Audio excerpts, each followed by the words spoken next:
All right, this is section 2.3. This is the formative quiz in preparation for Monday's big, massive, summative test on Chapter 2 on rational numbers. The first four questions are true and false, and it says a good estimation for 2 and 1/5 take away 5 and 5/8 is 8. So remember, when we estimate, we're going to actually round our fractions to the nearest whole number, and 2 and 1/5 is closest to 2. And 5 and 5/8, since 4/8 is half, 5/8 is more than half, so this is actually going to be closer to -6 than it is for -5. And of course, when we subtract integers, keep flip change, means our estimation will be +8, and therefore our answer is true. Now, obviously, you needed to have this as your work, and then probably below it have this because you keep flip change. But as long as you had that for your work, you get a half a point for your work and a half a point for the answer. And that's an easy question right there for number one.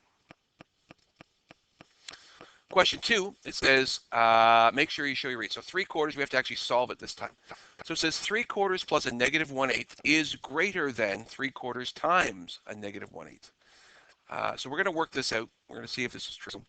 I'm pretty sure, looking at it, this is going to be greater than 1.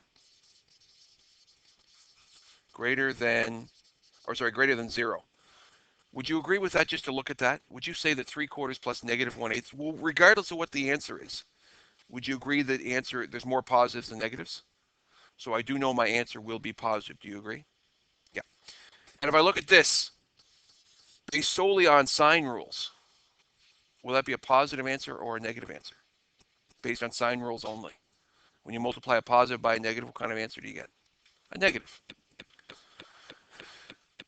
So if you were really intelligent, you would have shown that for your work, and you would have said true. Do you agree with that?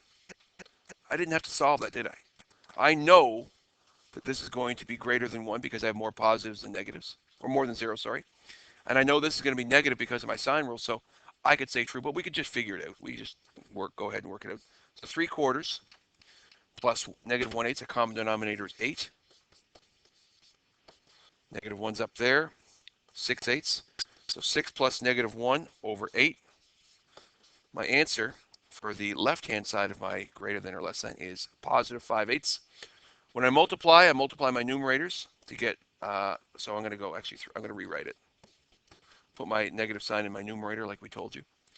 I'm going to get -3 over 32 as my final answer. So is a positive 5/8 greater than -32? Yes, it is. So therefore, it is true. I would rather, though, from a math teacher standpoint, I'd rather that be your work. Actually, not even that. I don't even need that. I'd rather this be your work because that looks like a bird. Does that look like a bird? It's just me. I'm the only one who sees a bird. That would be the best work without having to work it out. Question 3, true and false. A good estimation for 9 and 3/5 divided by 20 and 1/5 is approximately a half. So if I'm thinking about this, I have $10 divided into groups of $20. Would you agree with that rounding estimation? Remember, we said with fractions, I want you to think money. So I have, actually, what I really have is $9.60 divided into piles of $20.20, right? But we're rounding to the nearest dollar value. And if I think about that, if I have $10 making piles of 20, with $10, I can only make half a pile of 20, which means approximately half. And therefore, your answer for question 3 is also true. Well, some people might have just taken that to the extreme and actually worked it out, right? They would have went 9 and 3/5 divided by 20 and a fifth. I'd have mixed fractions, got to change it to 48 over 5 divided by 101 over 5. And then they're like, oh, okay, I got to go keep flip change. So I'm going to go 1 and 5. And they would have done this, and they would have been like, this is exhausting. Why am I doing this? And really, that word right there meant you don't have to work it out. You just have to round and think of it that way. And your final true false looks confusing. But it's not so bad. It's not so bad. We're really just using estimation here. So because of this symbol is approximately equal to,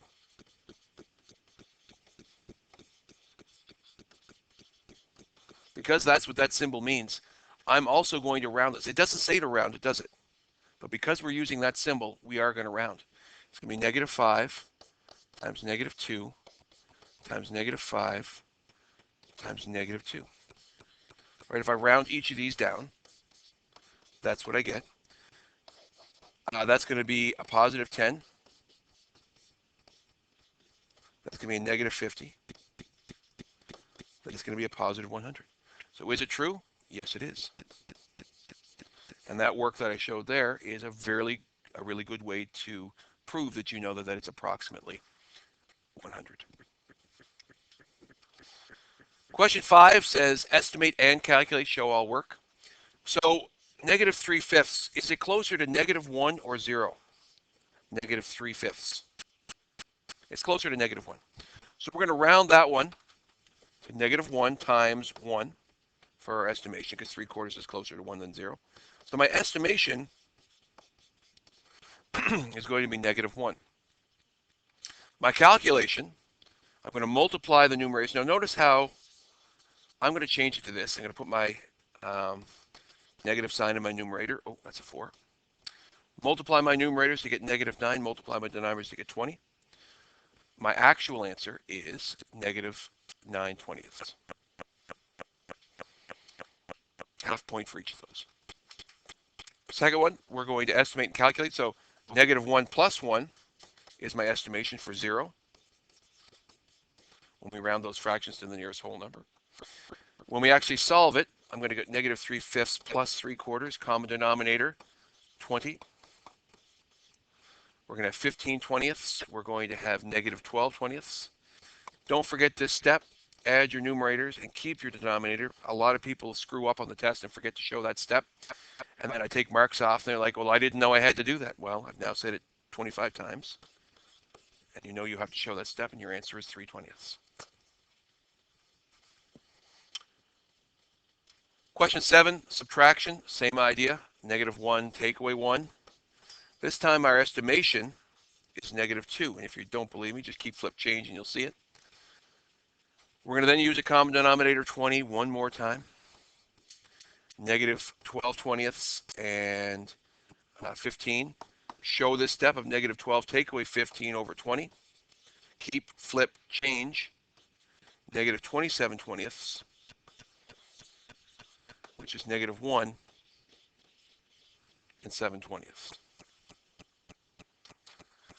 Our last question, or no, maybe it's not our last question for estimation and calculation, but we have negative 3/5 divided by 3/4. Remember, when you're dividing by fractions, always multiply by the reciprocal. It's the same answer as finding a common denominator. It's just a little easier. If you want to cross reduce because you're multiplying, you can. If you don't want to cross reduce, you don't have to. You get negative 12 over 15 as a final answer, which is not in lowest terms. Divide both by 3.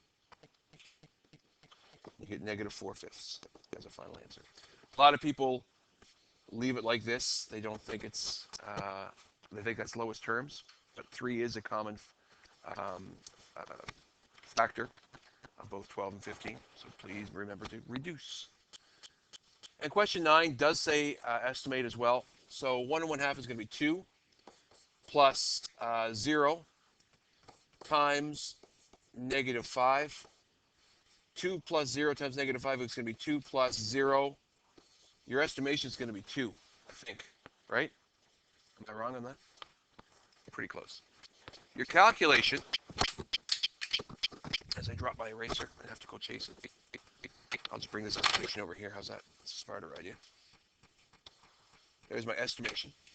My calculation, I don't like mixed fractions, so I'm going to change them right away. 3 over 2 plus 3/8 times negative 16/3.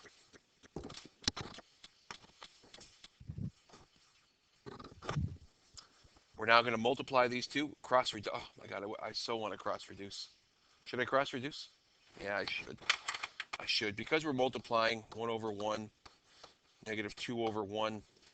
The reason why I should cross reduce is what's that going to be? If I cross reduce, what's that product going to be? Just negative 2 over 1 or just negative 2, right? If I cross reduce. But we won't. We're going to put negative 48 over 24. And then we'll be like, hold on, isn't that just negative 2? Oh, yeah, it is. So technically, if you're really, really intelligent, you probably paused your fraction use and just said, hold on, this is easy. 3 over 2 is 1.5 plus, well, that's actually negative 2. Isn't this going to be a negative half? Isn't that right? Would you agree? But I'll guarantee you there is most of you didn't do that. Most of you probably even did this. Times 12, 36. You probably did this. 36 plus negative 48 over 24. You got negative 12 over 24, and you reduce that down to negative 1/2. Regardless of how you did it, the answer to that BEDMAS question is negative 1/2. But it would be awesome, awesome blossom if somebody said, listen, I'm not going any further. This is really easy. If you did this pathway instead of this pathway here, you have what the French would call l'intelligence, right? If you did that one instead. So that's good. Question 10 is your story problem question. It says Brody has 1.5 times as much money as Alex, and Cora has a fifth as much money as Alex. If Alex has $84, how much money do they have altogether? The first part says make a BEDMAS statement, and that's the tricky one. So here's what I want you to think of. Alex plus Brody plus Cora is going to be the total money. So Alex has $84. Plus, how much does Brody have? Brody has 1.5 times. I'm actually use brackets here. 1.5 times as much as or of the $84. And Cora has 1/5 as much of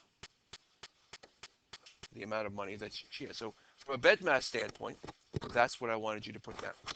84 plus 1.5 times 84 plus 1/5 times 84. And once you do that, you're going to simplify it by doing each of the parts. Switch to a black marker. 84 plus, it's going to be 3 over 2 times 84 over 1. Cross reduce, that becomes 42. 3 times 42 is 126. Oopsie daisy. 84 plus 126 plus 1 over 5 times 84 over 1 will become 84 over 5, which I got to grab a calculator. Well, I don't have to. How many 5s in 84? There's 16 of them. Is that right? 16 times 5 is 80. So if Cora has 16 and 4/5 of a dollar, what in the name of God is 4/5 of a dollar in cents? Oh, 80 cents. 80 cents. So she has $16.80, right? If you wanted to do it that way. Now, obviously, the easiest way would be actually not make it a mixed fraction at all.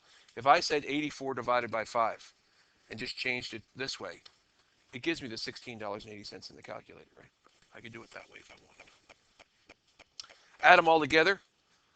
120 plus 80 is 200, right? 4 and 6 is 210. 226.